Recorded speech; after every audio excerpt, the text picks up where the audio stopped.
I knew I was going to meet him when I was coming to the game, and that's like one of my idols. Like LeBron is the GOAT to me, so I don't know, it's just like... The storm brewing around Caitlin Clark's every move just hit another level of chaos, and this time, ESPN is at the center of the meltdown. After an explosive rookie season that shattered records, ignited fan bases, and revitalized the WNBA, Clark is reportedly packing her bags.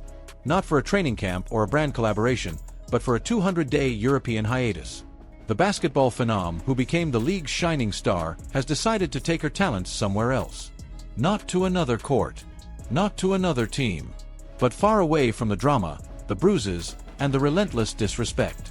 And that decision has left ESPN and the WNBA scrambling like they just realized the golden goose has flown the coop, and they forgot to lock the door behind her. From the moment Clark stepped onto the court, she was more than just a player. She was a phenomenon.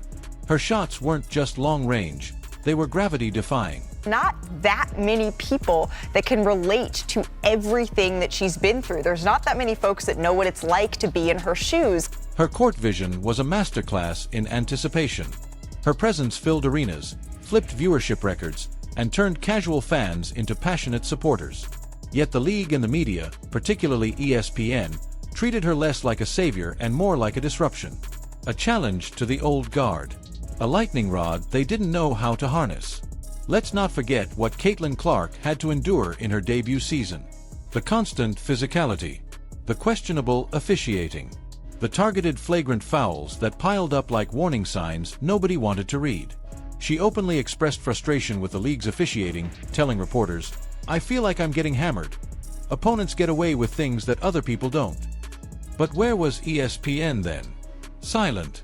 Indifferent. Busy focusing on outdated narratives and veteran feuds instead of rallying behind the woman who single-handedly pushed the WNBA into the mainstream spotlight. And now, when Clark decides to take a break, just a break, from the game, suddenly ESPN finds its voice again. Suddenly, they care. Suddenly, they're furious. They're calling her absence absurd, a betrayal of everything they hoped to build the league around. But make no mistake, Caitlin's departure isn't absurd.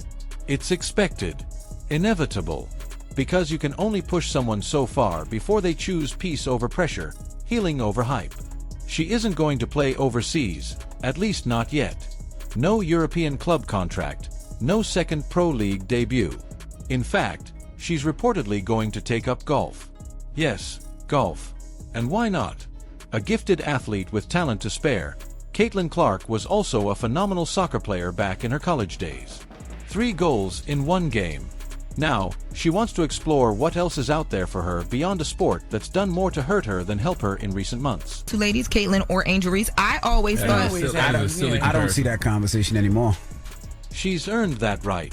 Meanwhile, the WNBA is bleeding talent during the off-season. Players like Kelsey Mitchell and Nalissa Smith are heading to China. Tammy Fagbenel is off to Turkey. And Gabby Williams? She didn't hold back. She openly criticized the WNBA's failure to deliver on promised contracts and promotional deals.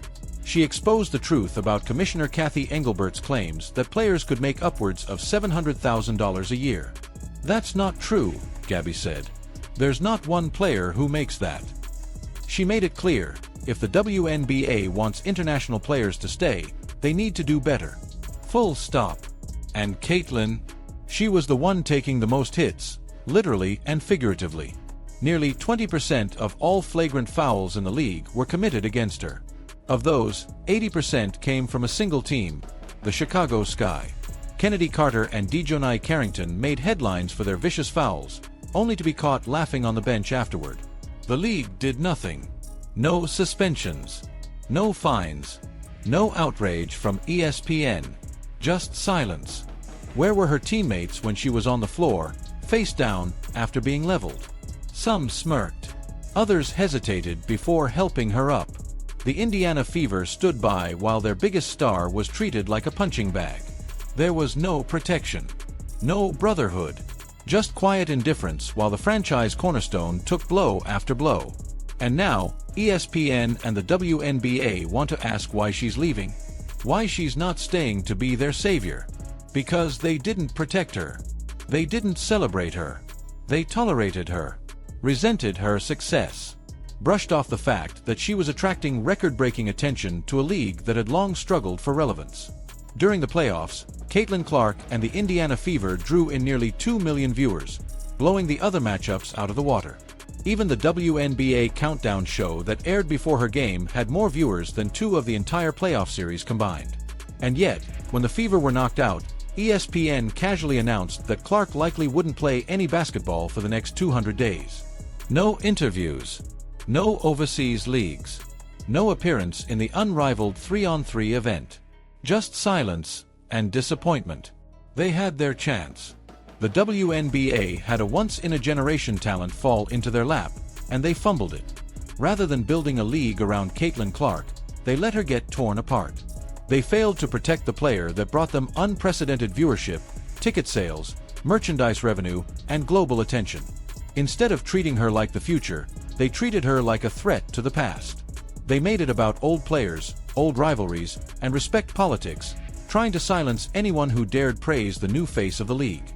So what now? Will Caitlin Clark return to the WNBA next season?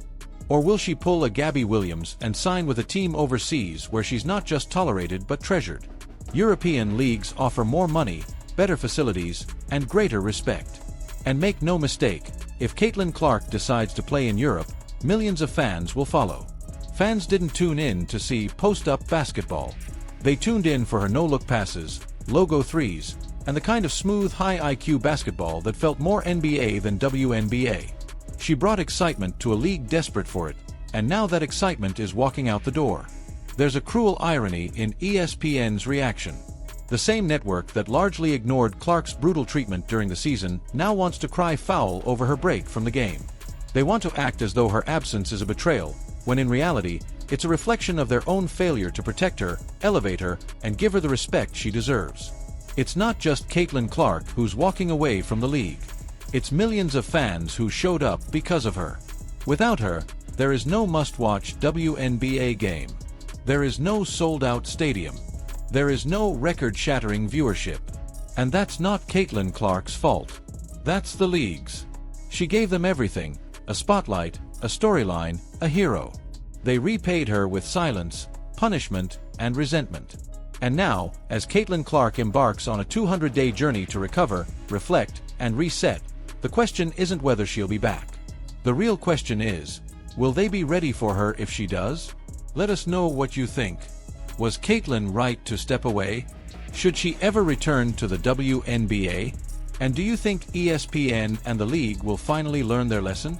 Drop your thoughts in the comments, and if you're one of the many fans who followed Caitlin through this season, make sure to like the video, subscribe for more updates, and keep the conversation going. Because this story is far from over.